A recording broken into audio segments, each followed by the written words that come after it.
two peaks with TR1 and TR2, and with T0 value given, you can calculate TR1, TR2, and in fact yesterday you calculate TR3 also, and the values that you found were 9, 19 and 87, and we concluded that as the K dash increases, the retention time also increases because there is direct proportionality. Right. Now what I want you to do is today that we have an equation TR is equal to T0 into K dash plus 1. Just refer to that equation. We have that, correct? TR is equal to T0 into bracket K dash plus 1. Therefore, what I want you to do is write down TR1 is equal to T0 into K dash 1 plus 1. Correct? So for TR1 it will be K dash 1. Similarly, write TR2 equal to T0 into bracket K2 dash plus 1. So this is for two peaks. Now I want you to do a small exercise. What will be TR2 minus TR1 equal to? I'll repeat. I said TR1 is equal to T0 into K dash 1 plus 1, and TR2 is equal to T0 into K2 dash plus 1. So what is equal to TR2 minus TR1?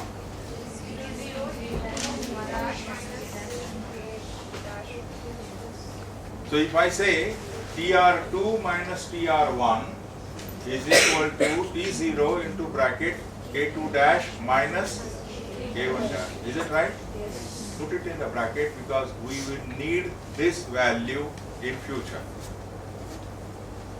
We will need this value in future. So we have TR2 minus TR1 as equal to T0 into bracket K2 dash minus K1 dash. Fine. Yesterday, we said that if we want to increase K dash or decrease K dash, we did not have any clue as to how to do it, how to achieve it. And that is what exactly we are going to understand today. It means that we are going to understand the factors on which K dash value depends. Now once you know the factors, you can maneuver those factors and get the desired value of K dash in your chromatographic separation. Clear? Now one factor, and you have to tell me, I will tell you the factor, you will have to tell me in what way it will affect K dash. The first factor is liquid phase loading. The first factor which decides K dash is liquid phase loading. Now you know what is liquid phase loading. It is the amount of a suitable liquid coated on the surface of 100 grams of solid inert support. Right? And normally the liquid phase loadings range between 2% and 20%.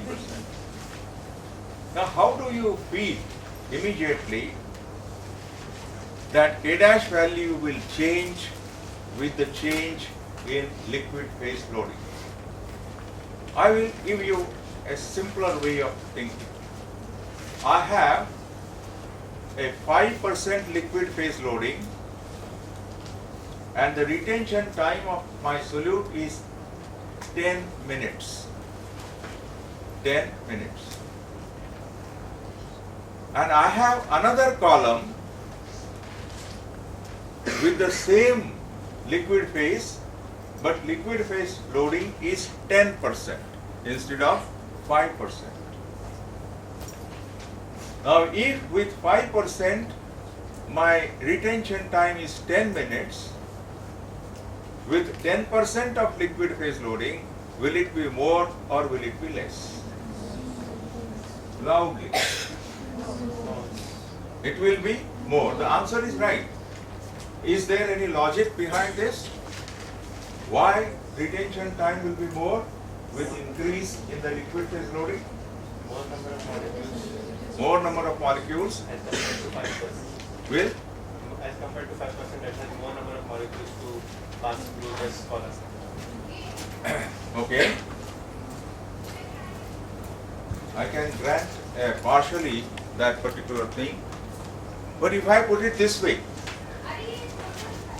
that when you have 10% liquid phase loading, don't you think that the solute molecules will have more chances to interact with the stationary phase? Because now coating is 10%. So, on the surface of it, correct? On the surface of the particles, it is 10% now.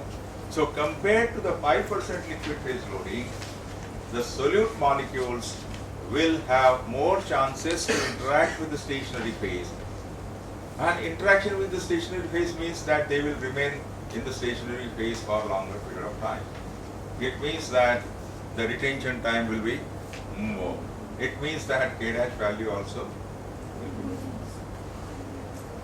In short, therefore, one of the factors which governs the magnitude of K dash is liquid phase loading. Right? Now in liquid phase loading, higher the liquid phase loading, higher is the K dash value, and hence higher is the retention time. In other words, if I have a solute coming out of the column very early, just at 1 minute only, and I am not happy because 1 minute is too short a retention time, and therefore I want to shift it to 5 minutes. It means that I want to increase TR. It means I want to increase K dash. So with respect to the liquid phase loading, I will be using a liquid phase loading of higher value. Correct? Therefore I said, higher the liquid phase loading, higher is TR, hence higher is K dash. So from 1 minute to 5 minutes, if I have to shift, I will change the liquid phase loading to higher value. On the other hand, there may be a situation where my peak is eluting very late, 30 minutes, and I cannot waste my time for 30 minutes for my peak to come out. I want it to come out at 10 minutes, let us say, or 5 minutes. The reverse will have to be done. I will have to decrease the liquid phase loading. I will have to change the column with lower liquid phase loading so that from 30 minutes it may come down to 10 minutes or 5 minutes. So please remember this concept very well. Next. In this, it is clear that we are going to face two situations. In the first figure on the left hand side, we are shifting from the shorter retention time to the longer retention time, and in the second example, from longer retention time to shorter retention time. So in the first case, we say increase K dash, and hence increase liquid phase loading now. And in the second case, we want to decrease K dash, so we can decrease liquid phase loading. Okay, right. The second factor which governs K dash value and which is very important is the eluting strength eluting strength of mobile phase. I will give you a very simple example without disturbing the class. I will invite this little girl here. Please come. I am a solute at, and this is the column, and she is the mobile phase. Naturally, mobile phase pushes the solute. Try to push me. Push me. Is she weak or strong eluting strength? Weak. Right? So it will take longer time for me, that is solute, to come out of the column. So if the eluting strength is weak, retention time will be higher, K dash will be higher. Yes, strong boy. Come. Come. So these demonstrations help you clarify your ideas. It was a weak eluting strength. Now you have to push me. Even if you don't have strength, you have to push me strongly. Come on. Push me. Are Dekho, he has done it wrongly. When mobile phase moves, does it move in pulses?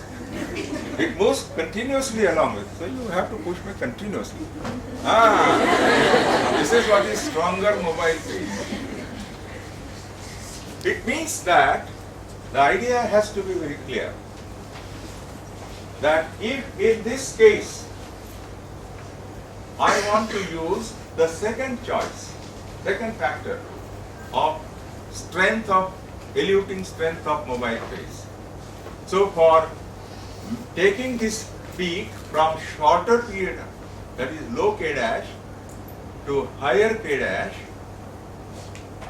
what change I will bring in the eluting strength of my mobile phase? Will I increase or will I decrease? Decrease, correct. Because it is when you decrease the mobile phase, it will take longer time for that solute to come out, and K dash also will be therefore higher. In the second example, you are trying to reduce the K dash value. It means that your eluting strength has to increase. So the second factor which determines the magnitude of K dash is the eluting strength of a mobile phase.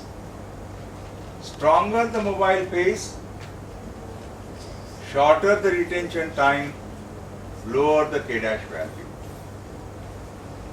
Weaker the eluting strength, higher the K dash value, and longer the retention time. Correct? So in this case, we have two choices. Either I have to increase or decrease the liquid phase loading, or increase or decrease of eluting strength of my mobile phase. Now, from practical point of view, imagine that you have been given a column through which you are eluting, trying to elute the solutes, and you have given freedom. You can change the liquid phase loading, and or you can change the eluting strength of the mobile phase. What will be your first choice, logically? Just imagine, logically, what would you do? Yes, eluting strength of mobile phase, you will exercise that option first. Any logic behind that? Sir, because in mobile phase कम होगा तो वो जल्दी से अगर उसको ज़्यादा space नहीं लगेगा तो जल्दी से जाता है. Any other suggestion? Our answer is correct, that the first thing to exercise will be the eluting strength. Why? We can Yes? increase the number of molecules through them. No, but you have two choices, Sir, na? less number of molecules will stuck in the stationary phase. Even liquid phase loading, the ideal is 2 to 20%. So apart, we can't increase it more than that or decrease it. less Okay, than I know. Let us say that I have a 5% liquid phase column, right? And it rightly says that instead of changing the liquid phase to begin with, if you would like to change the liquid phase mobile strength of the mobile phase. If we increase the number of solutes, if the eluting strength is not strong enough, it's still Practical point of view. We can get more of this separated together. it's easier. Liquid phase loading will be tedious to do. To increase the concentration case of liquid phase loading will be tedious. What you mean, partially you are right. What she says is it's going to be tedious task. Why tedious? Imagine that I have 5% liquid phase column and I find that this is not good. I want to change it. I will have to change the column. I have to change the column. Now which one is easy, changing the column or changing the eluting strength? So logic is that from practical point of view, it is relatively easy to change the eluting strength of mobile phase without changing the column. The column remains same with the same liquid phase loading. If it does not work, if it doesn't work, then you have a choice of changing the liquid phase loading and going to the next column. Is it clear? So that thinking has to be always logical. From the practical point of view, I will never like to change the column to begin with. I will try to adjust the eluting strength, and if it does not work, then of course I have an alternative of changing the liquid phase loading. Right? So, the next slide. Next.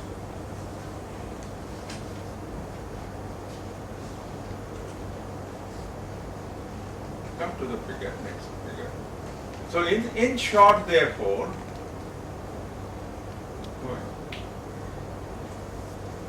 if we have to shift a peak, yes, we have to shift a peak from shorter retention time to longer retention time, we'll have to increase K dash.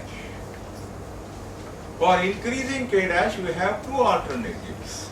Either you can increase liquid phase loading or decrease the mobile strength, eluting strength of the mobile phase. And as she has rightly said, you'll first try with the eluting strength and then with the liquid phase loading. And on the other hand, if we have to shift this peak of longer retention time to a shorter retention time, what we have already agreed, that you decrease the K dash value, and in order to decrease the K dash value, you can either decrease liquid phase loading or increase the eluting strength of mobile phase. So if this particular picture, if you keep in front of you for a few days, it will fix the idea of the two factors governing the value of K dash, and hence it will fix also how to do it, maneuvering the two important factors on which K dash depends. Is absolutely clear? Now, let us imagine a column. There is a column. Go to that page. We have, okay, fine. Let us imagine this column of L centimeter length. Don't take down anything, just concentrate on the figure and concentrate on what I say. And imagine that this column of L centimeter length is divided, as shown in the picture, into different sections. Each section of equal length.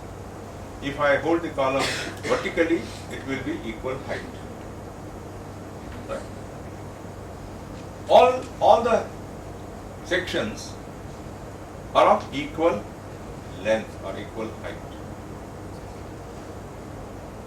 Now imagine that our solute molecules start moving from one end of the column along with the mobile phase to the detector end.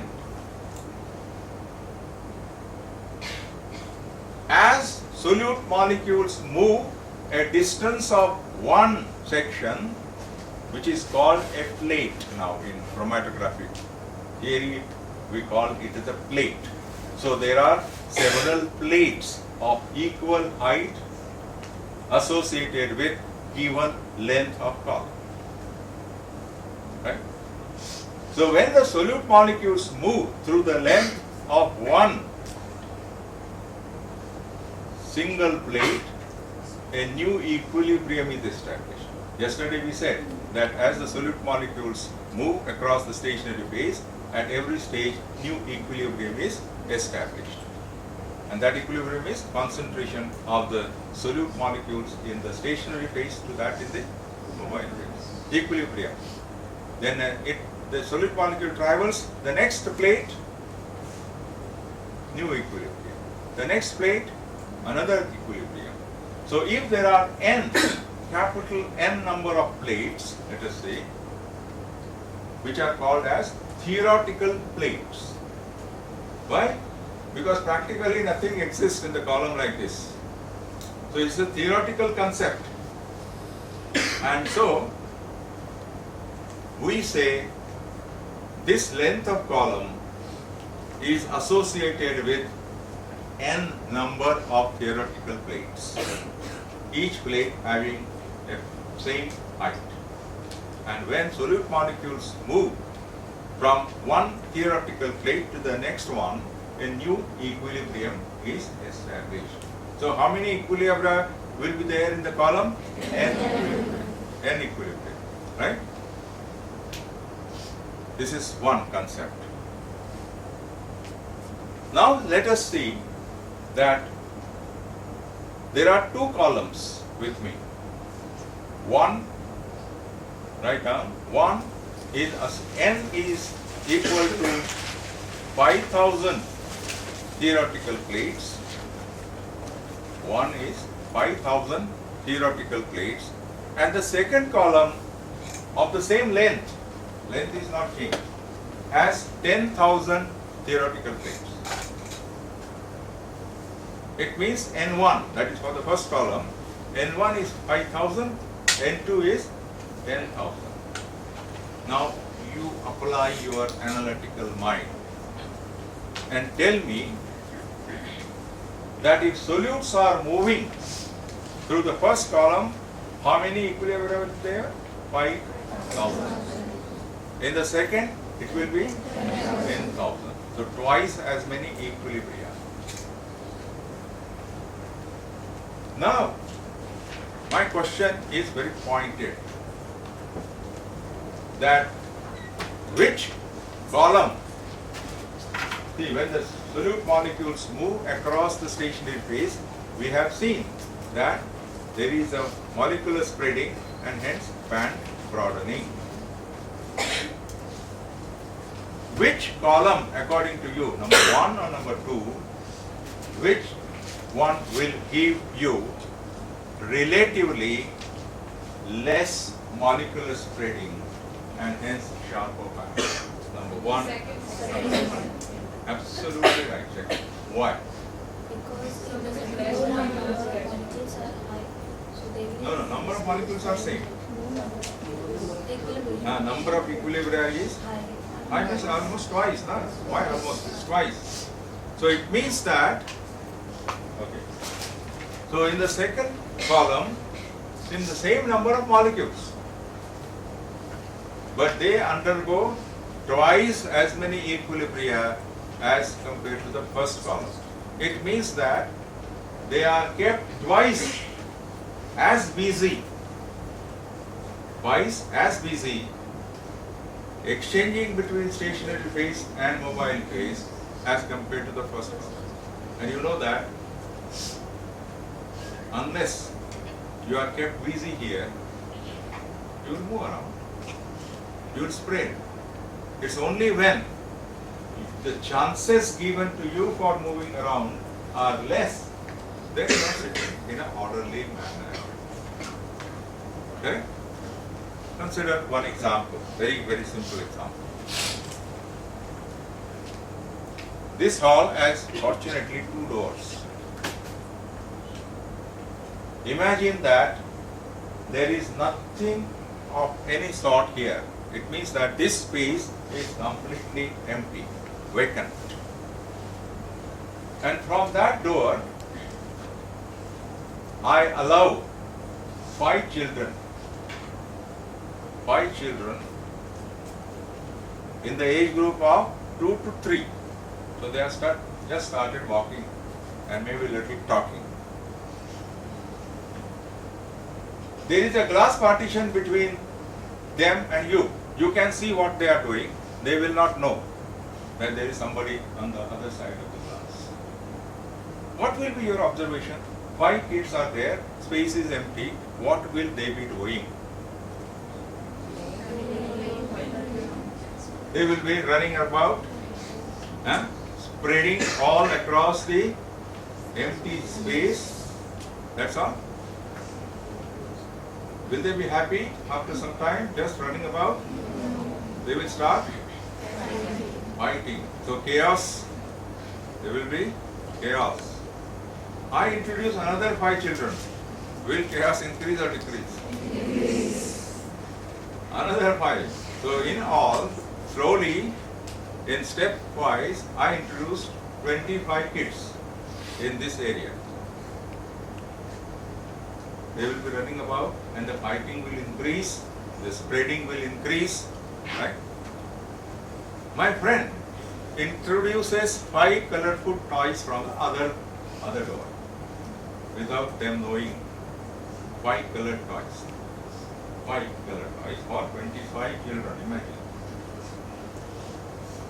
Will chaos increase or decrease? Increase. Still increase. Then another 5. Relatively. 6.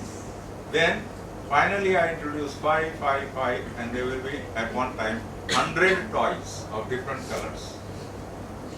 So at least for some time, each child will have 4 toys to play with. But they are children. So chaos will be less, spreading will be less. But they are children, of course. She has a red toy. I like red toy. I have blue one. I have to go to her and find. That's a different story. But compared to the initial situation where there was a lot of spreading in the empty space, when they were kept busy, the spreading was less. So that's what exactly we are trying to do with our non-living molecules. They cannot be, like children, they cannot be ordered to stay quiet, and therefore, in order to reduce their spreading when they are moving across the column, we have to increase the number of theoretical plates so that their spreading is relatively reduced and the bond and the band or the peak becomes relatively short. So now if I make a statement that higher the n, don't take down, higher the n associated with given length of column, lesser is molecular spreading and sharper are the bands. Will it be okay? Right? Or conversely I can say, lesser the n, that is number of theoretical plates, associated with given length of column, more will be molecular spreading and broader will be the band. Now as a chromatographer, what situation would you like? A sharper band or a sharper band? Hence a column with higher n. So I allow you to choose column with any number of n. How would you do that? Suppose I have given you a column with, let us say 5,000 n. How would you go about increasing 5,000 to 10,000? See the length of the column. Length of the columns remaining the same. So what would you like to know from me? The factors on which n govern. Is it not? Like k dash, unless you knew the factor, you could not change it. So like that, unless I tell you or explain to you what are the factors which govern n, you will not be able to. But we have made a statement that higher the number of theoretical plates associated with a given length of column, lesser is molecular spreading and sharper are the bands. Now in other language, instead of saying this in so many words, I will say in chromatographic language that higher the n associated with given length of column, higher is column separation efficiency. Because column separation efficiency depends on how much is the molecular spreading and how is the shape of the band. So when I say higher column separation efficiency, it means that lesser molecular spreading, it also includes sharper bands. So the statement is that higher the n associated with given length of column, higher is column separation efficiency. Next. You know that L centimeter is the length of the column. Now if you divide L by N, L is the length of the column, divided by N, what will you get? Height equivalent to a theoretical plate. Write down L upon N.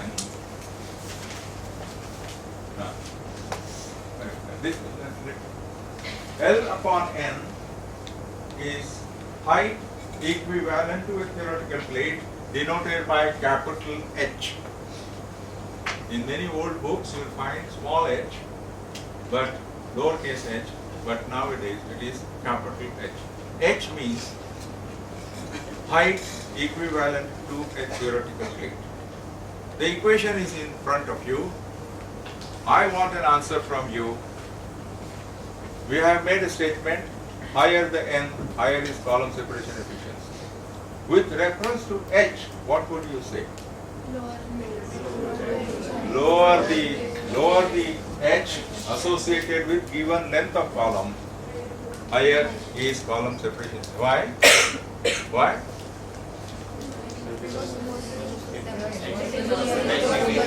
Because H and N are inversely proportional.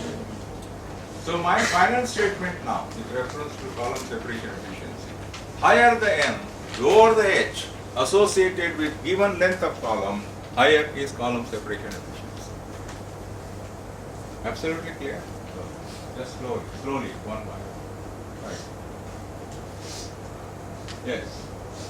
Higher the N, lower the H associated with the given length of chromatographic column, higher is the column separation efficiency. So, first chromatographic parameter which we introduced yesterday was capacity factor, K dash. Today we have introduced another chromatographic parameter, N, that is number of theoretical plates. One factor deals with the retention time of a solute on the column. The other factor deals on its molecular spreading and the shape of the bead. Both are equally important. And now let us see what are the important factors on which N depends.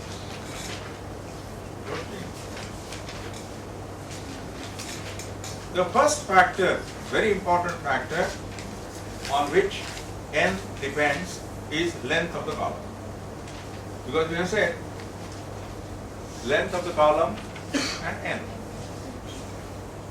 So I say that one factor which decides the magnitude of N is the length of the column. So how is length and N related now, according to you? Yeah? Length increases, N increases. Direct proportionality? Yes. Correct? And therefore, the factor which governs n, important one, is the length of the column. Higher the length, higher is column separation efficiency. Now I have initially 1 meter long column. You would like to have more n, so 2 meters. Increase the length, 2 meters. 3 meters? Yes. 4 meters? He said, yes, 4 meters. 5? No? She said, no, 5. Why? You are right. You are absolutely right. Why? More number of theoretical plates can be inserted in the same layer of column. No. What we are talking now is with reference to length of the column. And we said that longer the column, higher is n. So she said 1 meter, 2 meter, 3 meter, 4 meter. And she said not more than 4 meters. She is right actually, but why? Height increase. Huh?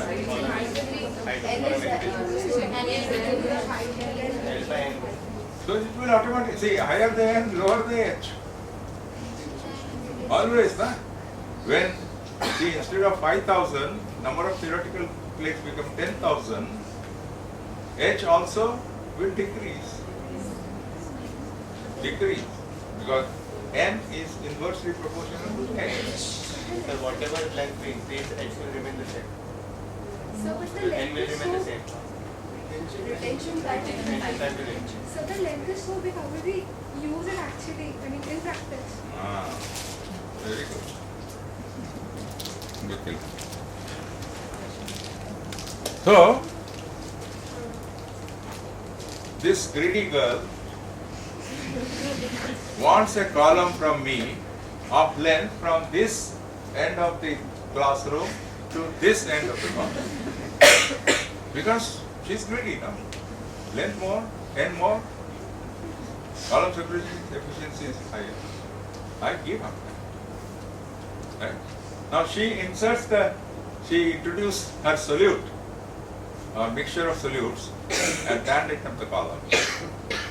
When will it get through the column at the other end? In the evening. She puts that solute in the morning, and then she is excited in the evening. Sir, what? I have got the separation. How long did it take? Sir, 8 hours. So I advised my secretary to check her out and ask her not to come back again tonight. Obviously, I cannot afford one separation in 8 hours. So you realize why she said right? Oh, not more than 4 meters. In fact, her mind, there must be something of analytical time. Reasonable analytical time. So you must, as a chromatographer, demand that length of column which will give you separations of your solutes in reasonable analytical time. Is it not compromise? It is called as optimization. So you are trying to optimize the length of the column to optimize the analytical, practical analytical time, optimization. So also K dash. You cannot indefinitely increase K dash or decrease K dash. You have to optimize K dash. Optimization is making a compromise between what is theoretical possible and what is practically achievable. Right? Now the second factor on which n depends is the particle size of stationary phase. तुला काय करतो उद्या sweater घालून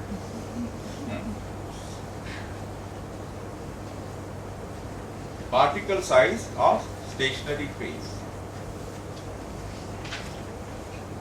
Now I have a column with particle size 100 micron diameter, and I have another column of particle size having 50 micron diameter, two columns, same length. No change in length, but only change in the particle size. According to you, where would you get higher n? Column 1, column 2. Column? 2. Column 2. Yes. Now you have to explain to me why. Then I will give you. Because जब particle size बड़ा होता है तो number of possibility increases. मतलब वो closely packed नहीं होते, वो loosely packed होते हैं तो उनके बीच का size space See, बढ़ जाता है. correct. So it means like what we are talking about particle size is relates to the molecular spreading. Now we are talking about n.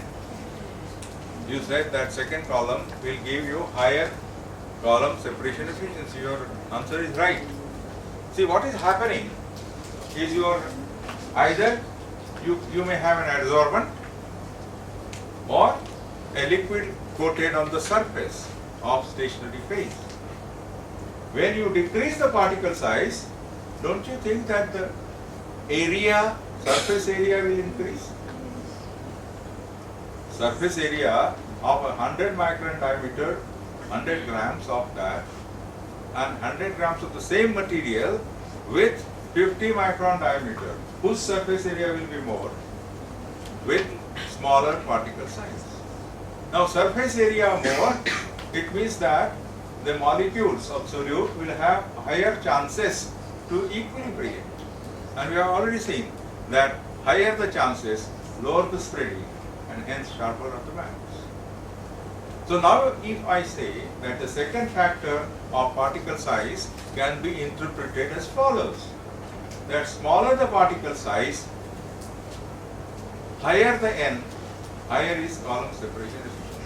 I'll give you a few seconds to digest it idea. If anybody has objection, please raise the objection. I will try to satisfy. Who is not agreeable with this? Come on. And you can disagree with me, absolutely, freely. Do you agree? Or I need to explain that again? Okay. Now suppose we have 100 grams of stationary phase filled in one column, 100 grams, with the particle size of 100 micron diameter. Now I don't change the quantity of stationary phase in the second column. Quantity remains the same, but instead of having 100 micron diameter, I have 50 micron diameter. So the number of particles per 100 gram will increase. Therefore, the surface area will also increase. If it is an adsorbent, then solute molecules will have more area to get adsorbed or dissolved. If it is a liquid phase coated, then solute molecules will have chances of getting exchanged, more chances of getting exchanged between liquid phase and stationary liquid phase and mobile. So more chances, more equilibria, higher column separation efficiency. So I will say, smaller the particle size, higher is column separation efficiency. In the first case we said, longer the column, higher is column separation efficiency. Two important factors on which n depends. Okay? Now I have said 100 to 50. You are still higher column separation efficiency. So from 50 where would you go? 25 or come on? 25 given. Huh? You are going down, no? So 100 to 50 to 25. You want? 10. Oh, it comes. Yes, greedy girl. It should be theoretically possible to create such a small size. It is possible. Come on, I give you. But the Practically possible. But the retention time will increase. Retention time will increase. Yeah. Okay. Why? Because they are more closely packed, it will take time to Exactly. the solute to Exactly. travel. See, when you are decreasing the particle size, imagine Mikhail Svet's experiment again. initially 100 micron diameter. The mobile phase is moving through at a migration velocity of 10 milliliters per minute. Now it is 50 micron. So mobile phase will find it difficult, relatively difficult to move. So its migration velocity will decrease. And when you decrease further, let us say 10 micron, mobile phase under atmospheric pressure will find it extremely difficult. And if you go to 5 microns, it will almost result into clogging of the column. And it will take longer time for mobile phase, and hence along with the mobile phase it will take longer time for solids to come out. So is there again not a chance of compromise? So you optimize particle size in such a way that you get reasonable analytical time. So just like optimization of the length, optimization of the particle size of stationary phase as well. Do you agree? Yeah. Now there is a third factor. Let us see if we have a graph. There is a third factor, but unfortunately there is no direct correlation per se of that factor and the column separation efficiency. But from the graph, we'll be able to see what type of, yes. Third factor which determines column separation efficiency is mobile phase velocity. Correct? Now in this case, we have plotted a graph of L upon N, that is what is H, correct? H as a function of mobile phase velocity for 10 micron porous particles, specifically I have mentioned. So if you take this, you get this type of a graph of H versus mobile phase velocity. Now looking at this graph, what will be the mobile phase velocity which will come in your mind first immediately? Okay, I would like to work at this mobile phase velocity from this graph. Yes? See, as mobile phase velocity in the initial stages is increasing, H is decreasing. What does it mean? That with increasing mobile phase in the initial stages, there is increase in the column separation efficiency because H is decreasing.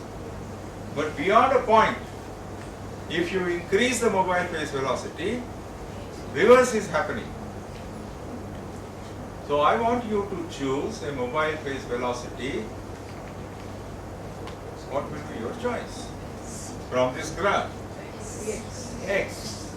Obviously, the immediate thing which will appear in your mind is, since I have the highest column separation efficiency with lowest H, I would like to choose that mobile phase velocity. But suppose at that mobile phase velocity, your analytical time is very long, then you cannot use it. Then what would be your choice? Where will you go? With higher mobile phase velocity. When you increase the mobile phase velocity beyond X, what is happening? H is increasing. But then your analytical time is decreasing. So again, optimization and compromise. Right? So you will choose such a mobile phase velocity for this type of 10 micron porous particles, which will give you reasonable analytical time with reasonable column separation efficiency. Again, a compromise and optimize. So in summary, what I will say is that there are three factors which govern N: the length of the column, the particle size of the stationary phase, and the mobile phase velocity. But mind you, the third factor has to be calculated by you for every type of stationary phase that you will choose. For example, if you choose 5 micron porous particles, you will have to construct a graph yourself of h versus mobile phase velocity. This is not a universal graph. It depends on what is the particle size and what is the porosity of the stationary phase. Nevertheless, the third factor which determines the column separation efficiency is mobile phase velocity. So you have now 3 choices: mobile phase velocity, you have particle size, you have length of the column. What will be your first preference to increase column separation?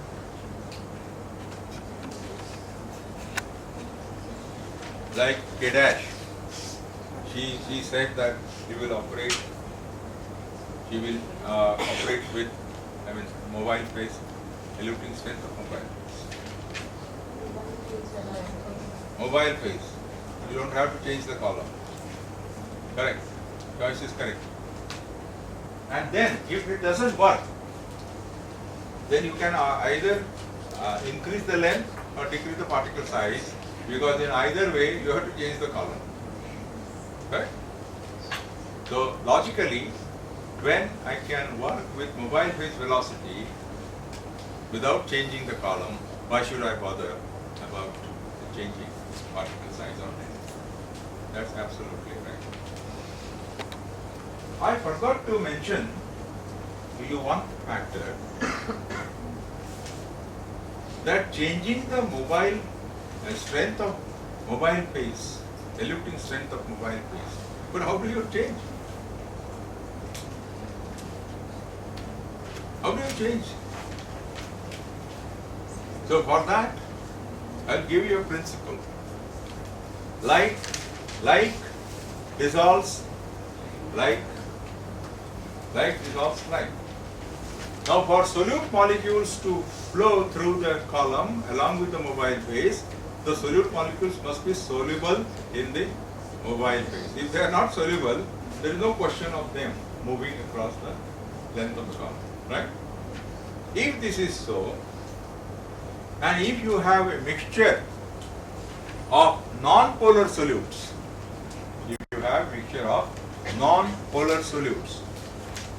what type of solvent would you use? Remembering the principle, like dissolves like, and you know that the solutes in your mixture are non-polar. Non-polar solvents. It means that for a mixture of non-polar solutes, a non-polar solvent will have higher eluting strength than a polar solvent. Because in polar solvent, they will not dissolve. Correct? On the other hand, if you have mixture of polar solutes, what will be the choice? Polar, for increasing the eluting strength. Life, everything doesn't fall as per your desire. You will come across only pure mixture of non-polar or polar.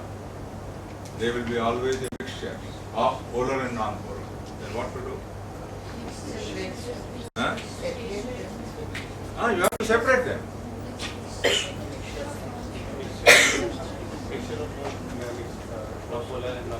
So you have to have a mixture of 2 solvents, maybe 3 solvents, by trial and error. Right? And therefore, you cannot say, no, I want polar only. So polarity and higher eluting strength have no relation. The eluting strength depends on the nature of the solutes present in the sample. If they are polar mobile phase will have higher eluting strength. If they are non-polar, then non-polar mobile phase will have higher eluting strength. And if it's a mixture, then you have to adjust the composition of the mobile phase in such a way that both the polar and the non-polar solutes get separated. Okay. Summary. in 5 minutes. Close your eyes. Yesterday, we introduced the concept of the first chromatographic parameter, capacity factor, denoted by K dash. And we tried to understand how K dash and retention time of a solute are directly related. And we derived a final equation, Tr is equal to T0 into bracket K dash plus 1, or we also had an equation K dash is equal to Tr minus T0 upon T0. So from the Tr value of each peak in a chromatogram, we can calculate K dash value of each peak. And therefore, we concluded that each peak has, in a normal chromatogram, under given experimental condition, has characteristic K dash like characteristic Tr. Then we consider the factors on which K dash depends, and we found that the liquid phase loading and eluting strength of mobile phase are the two major factors. And we said, higher the liquid phase loading, higher the K dash, lower the liquid phase loading, lower the K dash. As far as eluting strength is concerned, higher the eluting strength of mobile phase, lower is K dash, and lower the eluting strength of mobile phase, lower is K dash. So with the help of these two factors, we can have a desired value of K dash. For shifting an earlier eluting peak to a late eluting peak, therefore, we have to increase K dash or increase liquid phase loading or decrease eluting strength of the mobile phase. On the contrary, if eluting peak has to elute earlier, we have to decrease K dash, decrease liquid phase loading, or increase the eluting strength of mobile phase.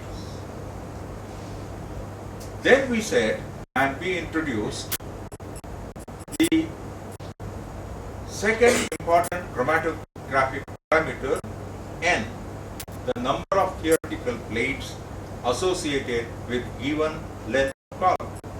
It's a theoretical concept, and therefore each plate having equal height or any weapon. See, she is throwing one by one.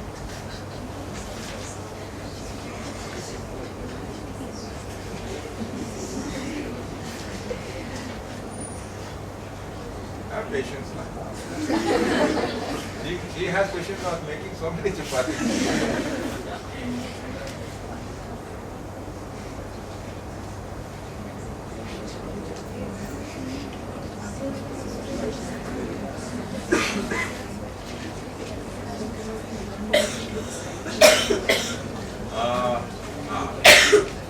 This is our chromatographic column.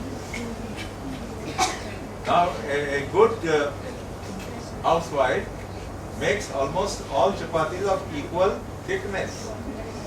So there are these different plates of equal thickness or equal height, and here is our column, to make it very clear.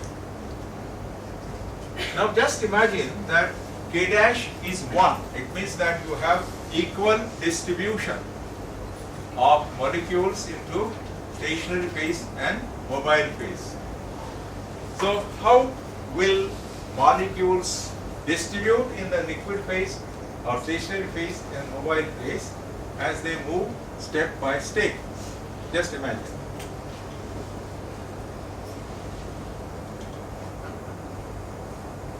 there is exchange between stationary phase and the mobile phase. Okay, equilibrium 1. 4 in the stationary phase, 4 in the mobile phase. Now these 4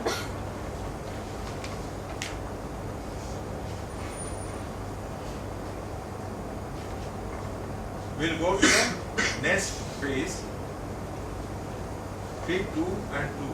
But it doesn't mean that those 4 sitting there will remain quiet. Absolutely no, they cannot remain quiet. See, they are also starting moving and distribute here.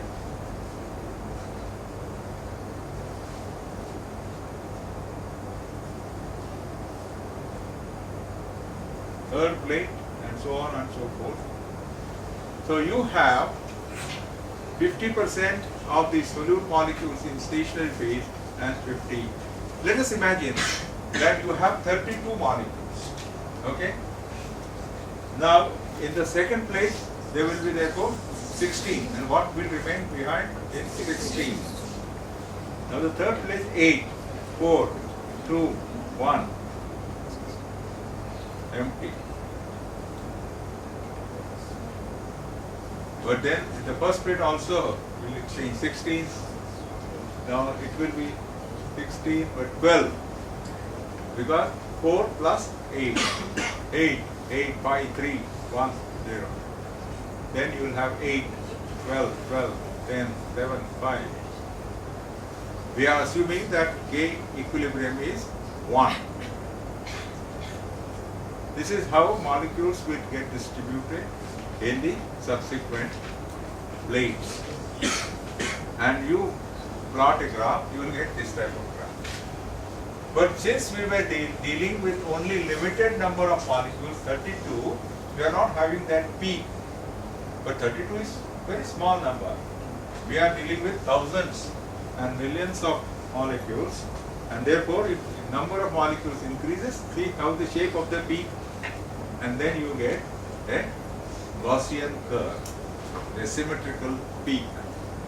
And see, initially it will be like this, then it will go on improving the shape, and then you will have a symmetrical. So this presentation, so this we have already said how you calculate from the chromatography graph using these equations. We will skip this calculations and we have come to this. And you have now arrived at certain values. Tell me what are those values? We have five values, correct? First you have calculated already. So that means N1 is 6400, N2 same, N3 same, N4, N5 same. In the first case, TW1 was 5 seconds, or 10. 5 seconds. The second, 10. Then 20. Then correct? What is this? It means that as your retention time is increasing, the TW is also increasing. Why? Because N has to remain constant. If N has to remain constant, in our equation 16 into bracket TR upon TW. What is increasing? TR. So for keeping N constant, TW has to increase proportionately. So that is why it from 5 to 80 seconds it went on increasing from peak 1 to peak 5. This is what the statement that we made earlier in describing the characteristic features of a normal chromatogram. That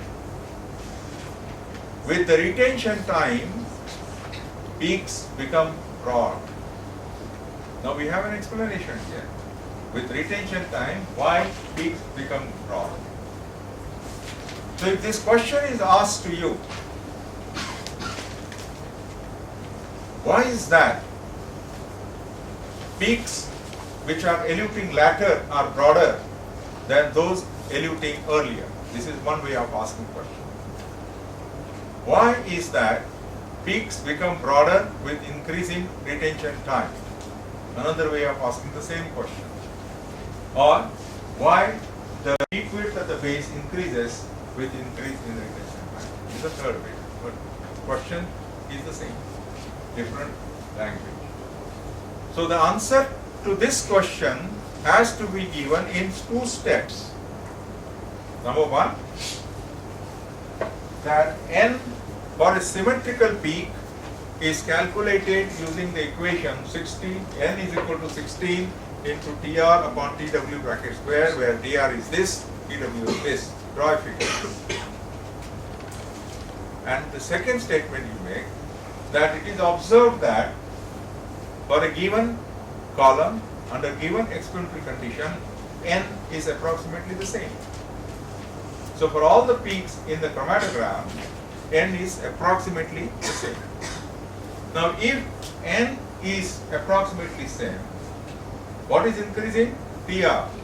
Therefore Tw has to proportionately increase. It means that with increasing retention time, the peaks become broader. Or with increasing retention time, Tw increases. This is to be understood very, very clear. Okay, next one. Yeah, go ahead. That we have calculated. Next, go to a bunch of chromatograms. Next. Let us see that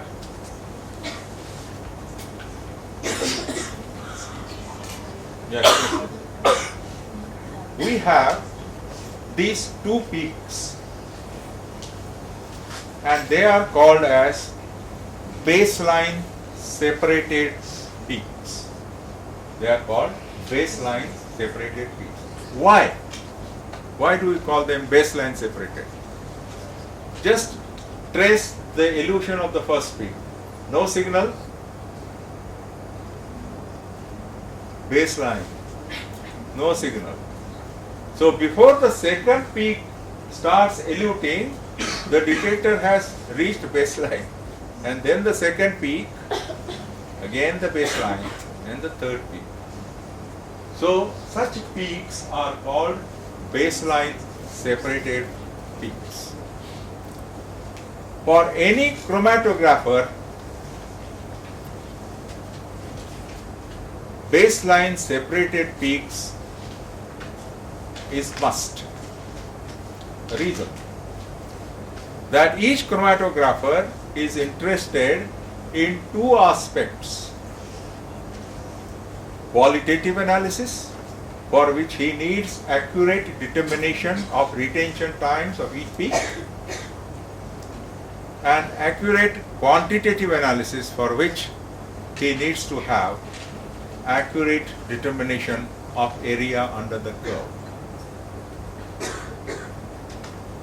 Next. In this picture, in the first frame, you will find that peaks are not baseline separated. Right? Now, if you want to use it for calculation of TR or an AUC, what you will have to do? You have to do an extrapolation, as we call it extrapolation of two peaks. I will show you how it is done. See, you have here two peaks which are not baseline separated but overlapping. They are called overlapping peaks. So, how would this peak otherwise would be? Like this. Extrapolation. How would the second peak? Like this. And in this process of extrapolation, you definitely lose some degree of accuracy. And therefore, chromatographer is not interested in such overlapping peaks. Chromatographer is interested in baseline separated peaks. So we try to improve to P. but still they are overlapping. Overlapping is reduced. Overlapping is further reduced. D, we have baseline separated peaks. In E, also you have baseline separated peaks. Which situation is acceptable to you? But E also is there, no?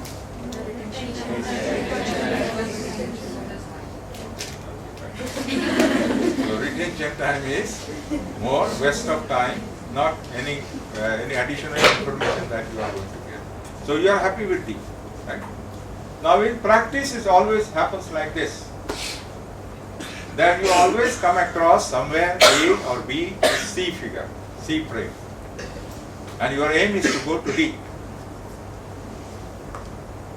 In the next phase of our discussion, we are exactly going to understand how to approach from A to D or B to D or C to D,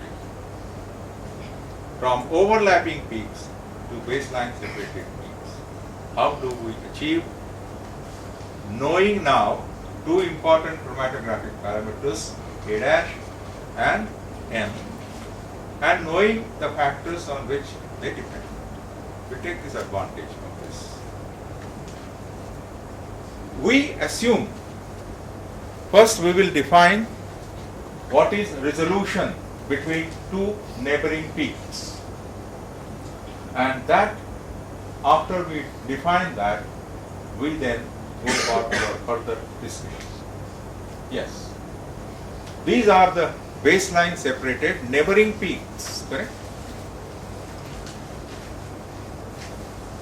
The resolution between two neighboring peaks is defined as equal to RS equal to TR2 minus TR1, that is the difference between two retention times, divided by half their peak width, 1/2 of TW1 plus TW2.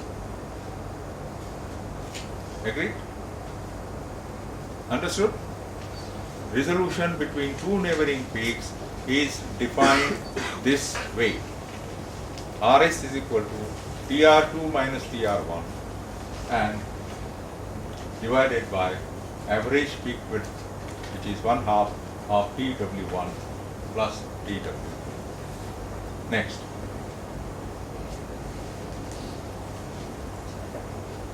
Yes. What we will do, we will start with a situation, because we want to understand how to improve, is it not? We will start with a situation with two almost overlapping peaks. So they are very close, right? And therefore it is safe to assume, for our further derivation, it is safe to assume that because they are all, both of them are very closely associated peaks, that TR1 will be very close to TR2 and TW1 also will be very close to TW2. Is it not? So if TW1 is very close to TW2, cannot I say that TW1 is nearly equal to TW2? Right? So instead of saying 1/2 of TW1 plus TW2 in the denominator there, cannot say that it is TW1, because 1/2 of TW1 plus TW1 is TW1. So how does my equation become now? RS is equal to TR2 minus TR1 upon TW1. Write it down, because once you write down yourself, you will understand. So we are assuming here two almost overlapping peaks, and therefore, next, yes, what we are saying here, TR1 is nearly equal to TR2 and TW1 nearly equal to TW2. Therefore, we are saying TW1 plus TW2 is equal to 2 TW1, and therefore our resolution equation becomes as equal to TR2 minus TR1 upon 1/2 of TW1, which finally means we have Rs is equal to Tr2 minus Tr1 upon Tw. Simple?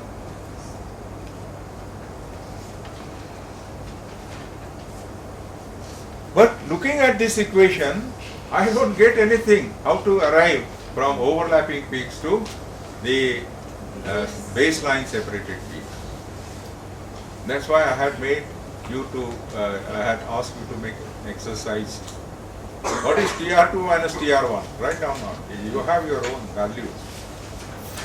You have done that, right? Tr2 minus Tr1, you have found yourself as equal to P0 K2 dash minus K1 dash. This is the advantage of you yourself having done this exercise. So you substitute that now. Next slide.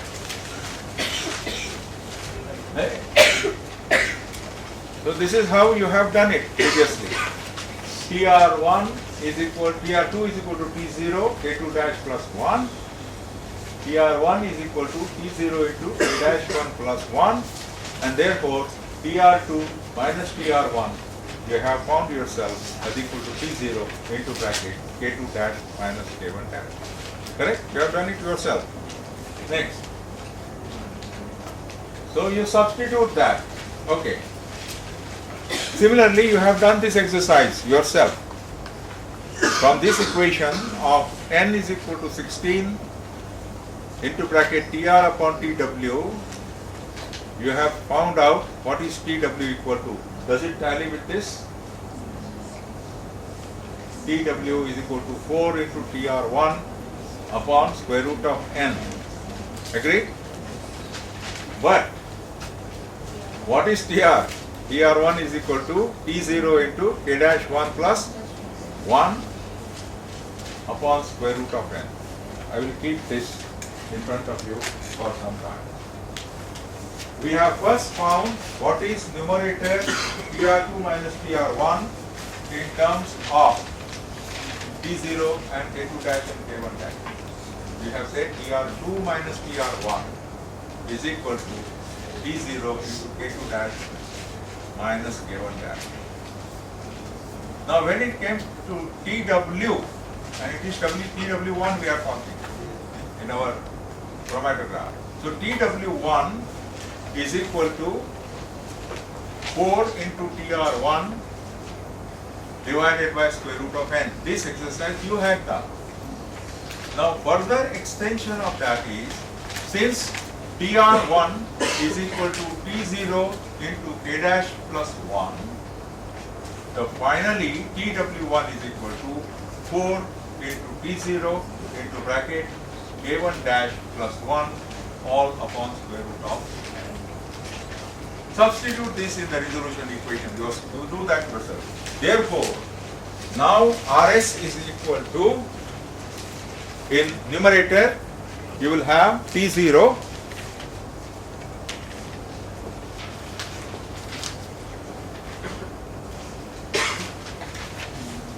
in the denominator you will have this 4 into T0 into bracket K dash 1 plus 1 upon square root of n. This square root of n will go in the numerator therefore. Next slide. This is how it will be. Just check whether it is right in your notebook. Tr2 minus Tr1 upon Tw1 is the normal equation we have arrived at, and we are substituting this. And therefore, when we substitute the numerator and denominator in terms of K dash and n, Rs is equal to 1 upon 4 into square root of n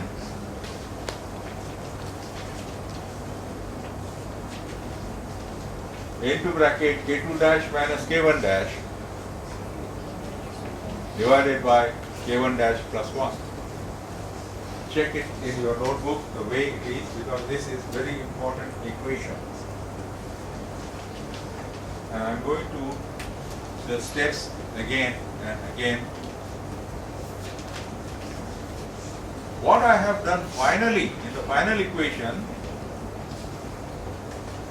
there is something called separation parameter, separation factor, alpha.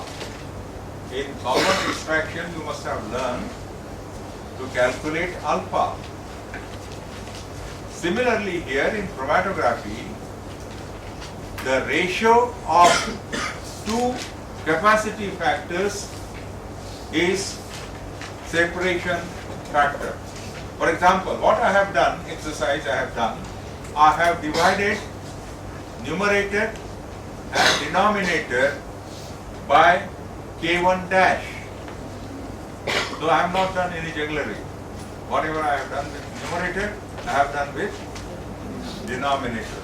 So in the numerator, therefore, it will be K2 dash upon K1 dash minus K1 dash upon K1 dash.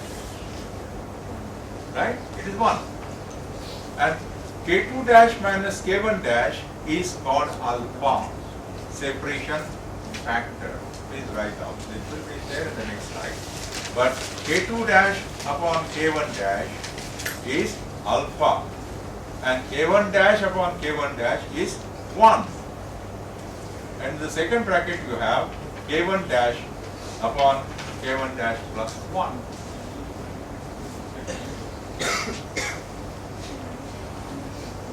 Okay. Next. Okay, next. Next. Okay. This one. So K1 dash upon K1 dash, K2 dash upon K1 dash is alpha, and therefore your resolution becomes, equation becomes RS is equal to 1 by 4 into square root of n in one bracket alpha minus 1, in another bracket K1 dash upon K1 dash plus 1, where n is the separation efficiency parameter which we have discussed. Alpha is the separation factor which we have defined, and K1 dash upon general equation now we have K dash upon K dash plus 1 is capacity factor. Agree? Right. Go through the earlier slides again, right from, so that it will be a good revision. Go ahead. Go back. That overlapping graph. Yes. Right? Slow by slow, I will go through these slides again. Some of the exercises you have done yourself, therefore it is easy to understand. We are starting with overlapping peaks. Next. And therefore we are assuming that TR1 is nearly equal to TR2 and TW1 nearly equal to TW2. I expected a smart question from you. I didn't get it. Sir, if TR1 is equal to So TR2 minus TR1 will be 0. Huh? So it will be something ridiculous for us. So conveniently, we say, okay, put it TR2 minus TR1. We play only with W1 and TW. Correct? Right.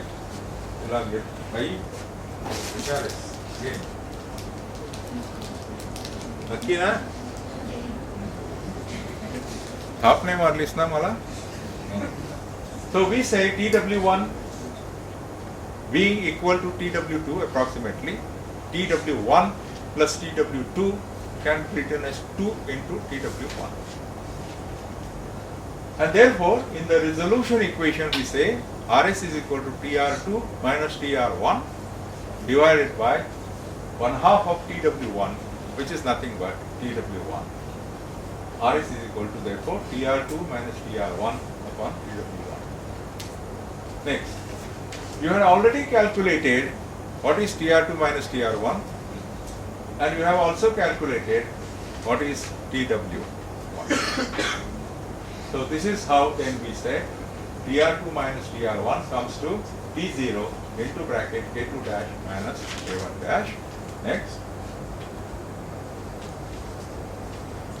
And then from the equation n is equal to 16 upon Tr upon Tw, we said, since we are dealing with Tw1, we said n is equal to 16 upon Tr1 upon Tw1, bracket square, and therefore we said we are interested in Tw1 because that is our in equation, denominator, is equal to 4 into T0 into bracket K-1 plus 1 upon square root of n. Then we substitute these things in the general equation and we get, therefore, Rs is equal to 1 by 4 into square root of n in one bracket, I mean K2 dash minus K1 dash divided by K1 dash plus 1. We divide numerator and denominator by K1 dash and come to this equation. Next one. Yes. K2 dash divided by K1 dash being equal to alpha, the separation factor, we come to the final equation of resolution being equal to 1 upon 4 into square root of n into bracket alpha minus 1 multiplied by K dash upon K dash plus 1. Meaning therefore, from the final equation, that resolution is being governed by three parameters: separation efficiency, the separation factor, and the capacity factor. Yes, please. Can you please go to the previous slide? Yeah, previous slide. So, in the last equation, when we divide numerator as well as denominator by K1, even for K1 dash upon K1 dash plus 1 upon K1 dash, right? There should be, right, if I'm not wrong. I will explain. Yes, you are right. There one step I have skipped. The final equation, I have skipped one step. I will explain to you. Let us complete this equation and we'll do that on the board. Right. You are right. So, these three parameters, n, alpha and k dash, are governing the value of resolution. So, if you have overlapping peaks now, you understand now that Rs can be improved by improving n. You know how to improve n. Rs can be improved by alpha, that is k dash values, k2 dash and k1 dash value. You also know how to improve k dash because you know the factors. And since we know that Rs is being governed by these three important parameters, if we slowly optimize one by one n, k dash and alpha, we will be converting the overlapping peaks into baseline separated peaks.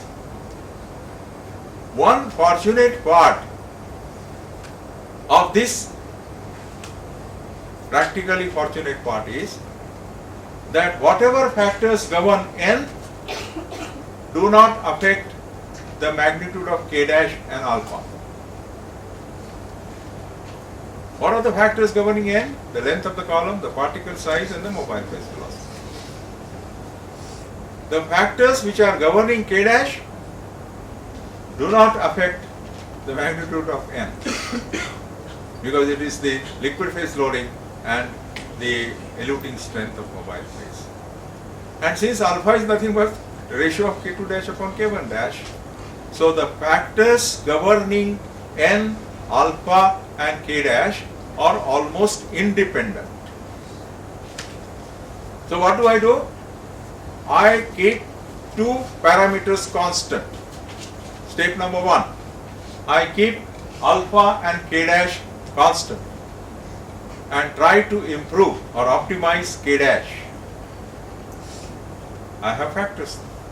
So either I change the particle size, length of the column, or I change the mobile phase velocity. Once I achieve optimized value of n, then I keep n constant. I keep alpha constant and I improve k dash, optimize k dash by changing the factors on which K dash depends.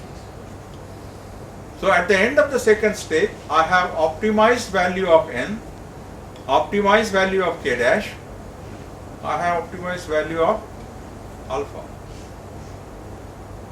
So in the third step at all, if I have to improve alpha, and we'll see with specific examples to make your ideas extremely clear, that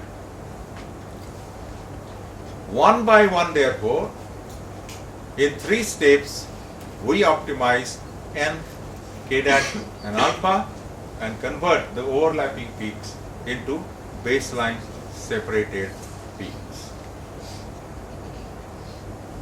If you have a close look at the equation,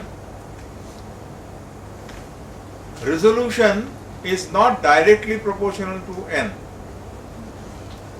It is proportional to square root of n. So I have some difficulty in optimizing n therefore.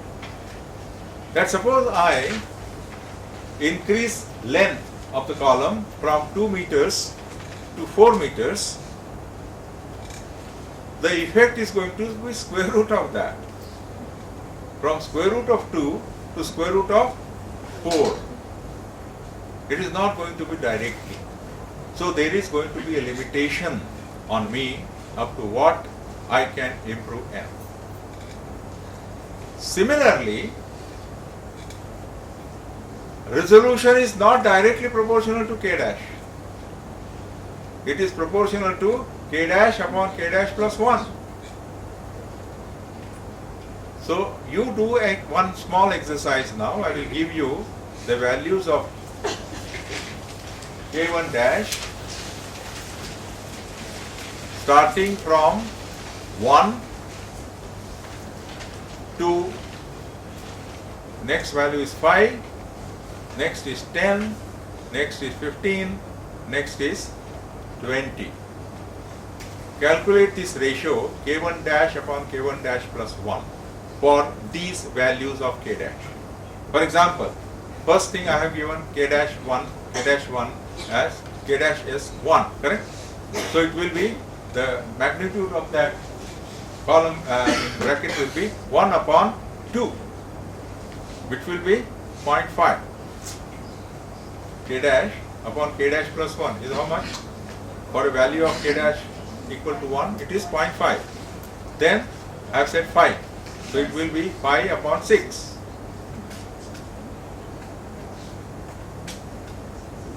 Some 0.8 something. Then it will be 10 upon 11. It's 99 something. And I have given 20. So it is 20 upon 21, nearly 1. Please try to understand. This RS is directly proportional to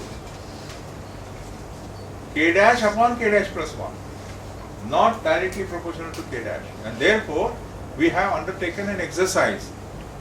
If I want to optimize K dash for optimizing RS, I have to take care of K dash upon K dash plus 1. And so from value of K dash equal to 1 to 5 to 10 to 20, I find that once I cross 10 or 15 and approach 20, that magnitude approaches 1.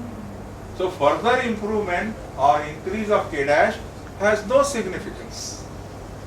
So I have 2 limitations, as you can imagine.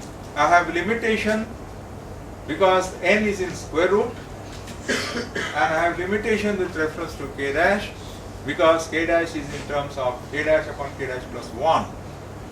But still there is a scope, and what that scope is, we will consider very seriously tomorrow. And then is the alpha. Correct? And today therefore we will conclude on the note that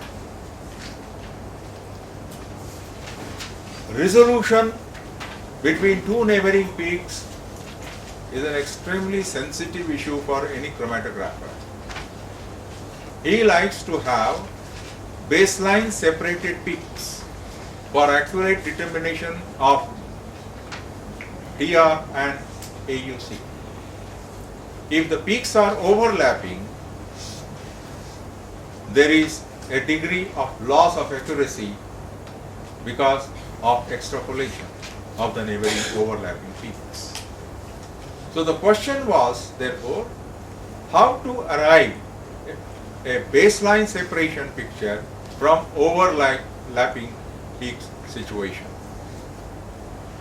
So first we define RS as equal to TR2 minus TR1 upon 1/2 into bracket TW1 plus TW2 when we made certain assumptions, and then we derived the final equation of RS as equal to 1/4 into square root of n into bracket alpha minus 1 in another bracket k dash upon k dash plus 1. And we said that these three parameters on which resolution depends, the factors governing these parameters are almost independent. So keeping two parameters constant at a time, we can go on optimizing one parameter, and then once we optimize all three, we can improve the situation from overlapping peaks to baseline separated peaks. Some examples, because if I start I cannot finish in 5 minutes, so we will see with specific examples how the graph of alpha, how the graph of k dash, and how the graph of n changes when we try to optimize these parameters.